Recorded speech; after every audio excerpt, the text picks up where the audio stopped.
سلام دوستان، ما رسیدیم خونه. یک لباسی عوض کردم. الان اومدیم تو حیاتمون خیلی هم کثیفه، هم دیگه همه چی خشک و ایناه. اومدیم تو حیاتمون. بزنین اینا پله، از پله بریم پایین. اینجا من مستقر شم. اینجا یک حوضی داریم بشینم. خب من میخواستم بگم من هر روز میام برنامه فردامو بهتون در جریان میذارم که فردا قراره چی ببینین.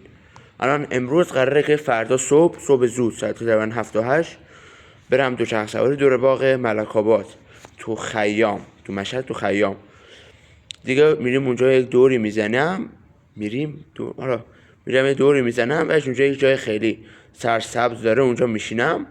اونجا هم یک صحبت انگیزشی براتون میذارم دیگه. تا این دیگه را باز اگه برنامه دیگه ای بود، شنبه هم قراره برم پارک ملت.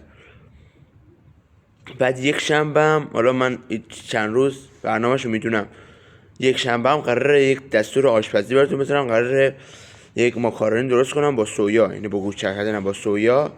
اینا برنامه‌ام دیگه دارین تا یک شنبه. حالا باز دوشنبه اینا رو هم باز توی چند روز فکر میکنم بهتون میگم که برنامه‌ام قراره چی باشه. فعلا تا چند ساعت دیگه.